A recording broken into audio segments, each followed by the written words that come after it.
जय हिंद दोस्तों, स्वागत है आपका हमारे YouTube चैनल में। आज की वीडियो में हम लेकर आए हैं आपके लिए बहुत ही महत्वपूर्ण क्वेश्चन आंसर।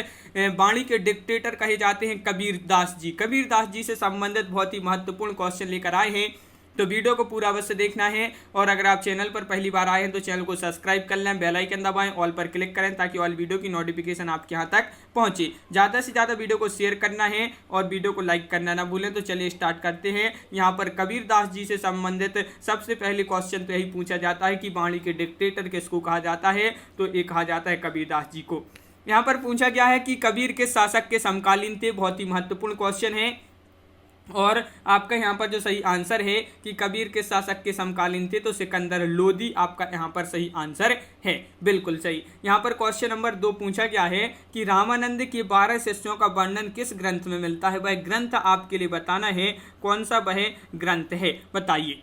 तो वह ग्रंथ माना जाता है नावादास कृत भक्तमाल में। रामानंद की 12 शिष्यों का वर्णन इस ग्रंथ में मिलता है। कबीर की भाषा को सदुक्कड़ी भाषा किसने कहा था, तो ये बताना है। तो आपका सही आंसर है कि कबीर की वाणी को सदुक्कड़ी भाषा किसने कहा था, तो आपका सही आंसर है विकल्प नंबर बी राइट आंसर है आचार्य रामचंद्र शुक्ल। अगला क्वेश्चन है कि किसने कहा था कि कबीर वाणी के तानाशाह थे। किसने कहा था कि कबीर वाणी के तानाशाह थे। क्वेश्चन नंबर 4 पूछा है, महत्वपूर्ण है। और आपका सही आंसर है क्वेश्चन नंबर 4 का विकल्प नंबर 1 यानी कि हजारी प्रसाद द्विवेदी। हजारी प्रसाद द्विवेदी जी ने कहा था कि कबीर वाणी के तानाशाह थे। क्वेश्चन नंबर 5 क्या पूछा है, देखिए। कबीर के ग्रंथ बीजक के 3 भाग हैं, इनमें से कौन सा भाग नहीं है। देखिए, नहीं पूछा है आपसे यहाँ पर, तो 3 भाग थे, चौथा नहीं है। तो इनमें से जो चौथा विकल्प नंबर 4 है वह आपका राइट आंसर है पद। ये भाग नहीं है। कबीर की वाणी के जो बीजक ग्रंथ के 3 भाग हैं, कौन कौन से हैं, साकी, शबद और रमेनी। अगला क्वेश्चन क्या है कि कबीर के रमेनी के पदों की भाषा है, क्या भाषा है, ये आपको यहाँ पर क्वेश्चन नंबर 6 में बताना है। क्या भाषा है, तो पूर्वी बोली मिश्रित ब्रज भाषा। विकल्प नंबर 1 आपका यहाँ पर सही आंसर है।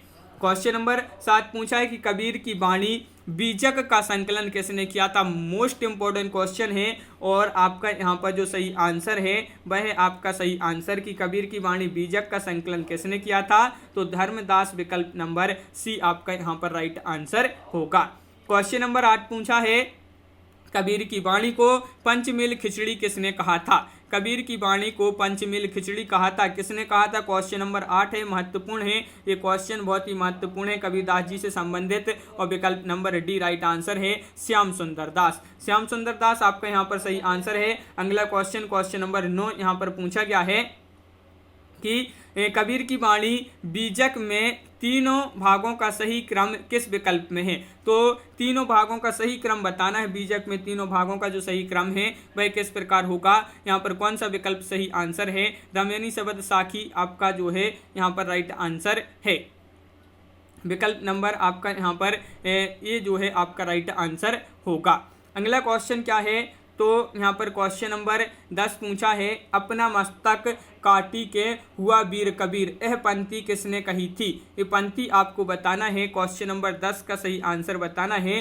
तो ये पंक्ति जो कही थी किसने कही थी, तो आपका राइट आंसर है विकल्प नंबर आपका यहाँ पर जो सी है दादू दयाल, वह आपका सही आंसर होगा। बिल्कुल सही, विकल्प नंबर सी आपका राइट आंसर है।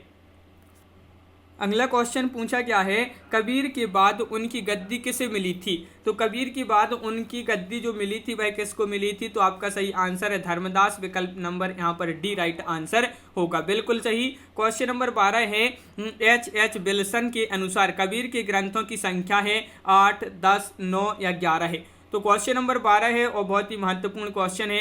एच विल्सन के अनुसार कबीर के ग्रंथों की संख्या कितनी है, तो 12 का विकल्प नंबर 1 राइट आंसर है 8। क्वेश्चन नंबर 13 है कि किस विद्वान ने कबीर भगवान विष्णु के नृसिंहावतार की प्रतिमूर्ति माना है। तो किस विद्वान ने माना है, तो आपका यहाँ पर सही आंसर है 13 का विकल्प नंबर क्या होगा राइट आंसर, तो सी राइट आंसर है हजारी प्रसाद द्विवेदी। बिल्कुल सही। क्वेश्चन नंबर 14 है, कबीर की वाणी बीजक के साखी भाग में प्रथम अंग है। तो प्रथम अंग कौन सा है, यहाँ पर बताना है। कबीर की वाणी बीजक के साखी भाग में प्रथम अंग है गुरुदेव को अंग। विकल्प नंबर आपका 1 जो है यहाँ पर सही आंसर होगा।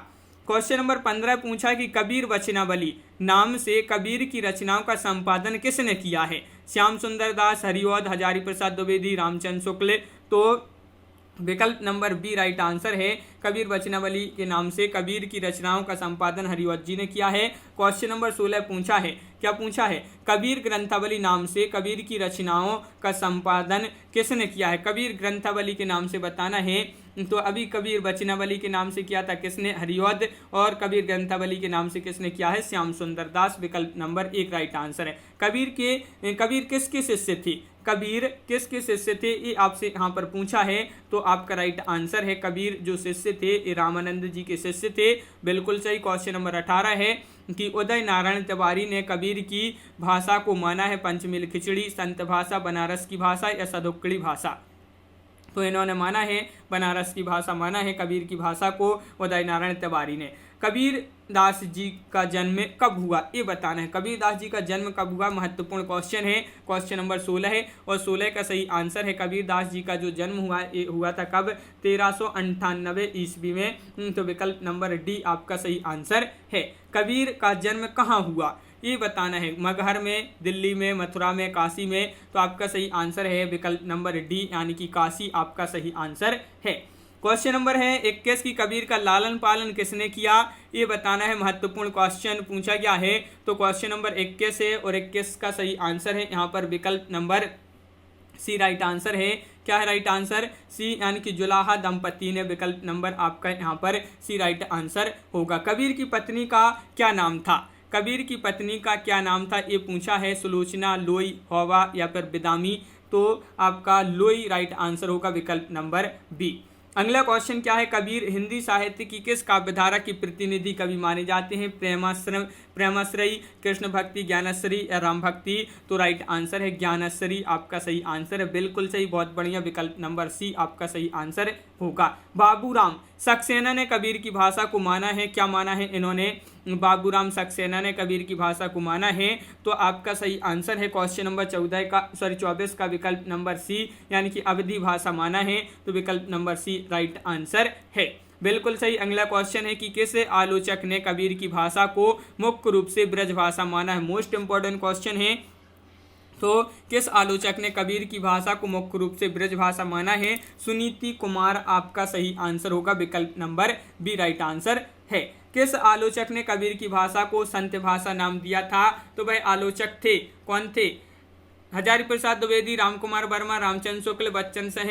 तो बच्चन सिंह बिल्कुल सही। इन्होंने जो है कबीर की भाषा को संत भाषा के नाम दिया है, संत भाषा। तो विकल्प नंबर डी राइट आंसर है बच्चन सिंह ने। अगला क्वेश्चन क्या पूछा है देखिए यहाँ पर। अगला क्वेश्चन अपना यहाँ पर दिया गया है। क्वेश्चन नंबर 27 यहाँ पर पूछा है कि बीजक के किस भाग में कबीर के दोहों का संकलन है?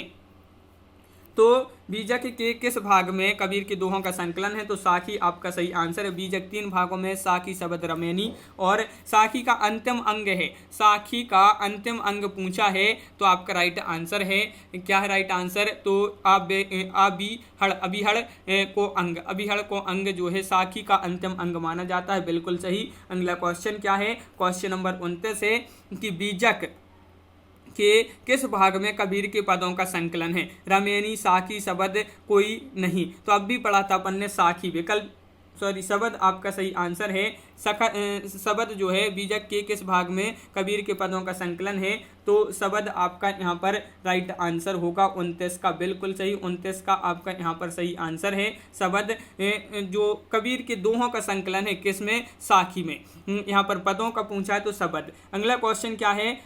ढाई आखर प्रेम के पढ़े सुपंडित होए पंक्ति के जो रचनाकार माने जाते हैं वह कौन है? तो आपका सही आंसर है, बहुत ही सरल क्वेश्चन है, महत्वपूर्ण है। और कबीर आपका यहाँ पर सही आंसर विकल्प नंबर डी। बिल्कुल सही। किस आलोचक ने कहा है कि इसमें कोई संदेह नहीं है कि कबीर ने ठीक मौके पर जनता के उस बड़े भाग को संभाला जो नाथ पंथियों के प्रभाव और भक्ति रस से शून्य पड़ता जा रहा था? किस आलोचक ने कहा है ये आपको बताना है। तो क्वेश्चन नंबर 31 है और राइट आंसर है आचार्य रामचंद्र शुक्ल। विकल्प नंबर बी आपका सही आंसर होगा। बिल्कुल सही। किस साहित्य इतिहासकार ने लिखा है कि संत कवियों में कबीर के बाद के कवि वैसे ही दिखाई पड़ते हैं जैसे चंद्रोदय के बाद नक्षत्र मालाएं? तो किस ने कहा है, किस साहित्यकार ने कहा है? तो आपका राइट आंसर है 32 का विकल्प नंबर डी यानी कि बच्चन से आपका सही आंसर होगा। कबीर की उलटबासियां किससे प्रभावित है? महत्वपूर्ण क्वेश्चन है। नाथों से, जैनों से, या फिर जैन संतों से, या फिर सिद्धों से, या बौद्ध संतों से? तो कबीर की उलटबासियां जो हैं किससे प्रभावित हैं? तो सिद्धों से। तो विकल्प नंबर सी आपका सही आंसर होगा। कबीर की मृत्यु कब हुई? तो ये क्वेश्चन महत्वपूर्ण है और आपका सही आंसर यहाँ पर क्या है कि कबीर जी की जो मृत्यु हुई है कब हुई है? तो राइट आंसर है विकल्प नंबर बी 1518 ईस्वी में। 1518 ईस्वी में कहाँ पर हुई है? अब यहाँ पर पूछा कि कबीर की मृत्यु कहाँ हुई? मगहर, बस्ती, काशी, दिल्ली, जयपुर। तो आपका यहाँ पर सही आंसर है, क्या है राइट आंसर? सभी लोग बताएंगे। महत्वपूर्ण क्वेश्चन है और बिल्कुल सही आंसर बताया है कि यहाँ पर आपका जो राइट आंसर है वह है विकल्प नंबर 1 यानी कि मगहर, बस्ती आपका सही आंसर है। मगहर में इनकी मृत्यु हुई, काशी में इनका जन्म हुआ। बिल्कुल सही। तो इस प्रकार अपन ने यहाँ पर देखे हैं कि कबीरदास जी से जो संबंधित महत्वपूर्ण क्वेश्चन थे बहुत ही महत्वपूर्ण थे जो एग्जाम में पूछे जाते हैं। अब अगले वीडियो में अपन देखेंगे कुंभन दास जी से संबंधित महत्वपूर्ण क्वेश्चन। तो आज के वीडियो में बस इतना ही। यह वीडियो आपके लिए कैसा लगा कमेंट में जरूर बताएं। अगर आप चैनल पर पहली बार आए तो चैनल को सब्सक्राइब कर लें, बेल आइकन दबाएं, ऑल पर क्लिक करें ताकि ऑल वीडियो की नोटिफिकेशन आपके यहाँ तक पहुँचे। ज़्यादा से ज़्यादा वीडियो को शेयर करना है और वीडियो को लाइक करना ना भूलें। तो आज की वीडियो में बस इतना ही। सभी के लिए बहुत बहुत धन्यवाद। जय हिंद।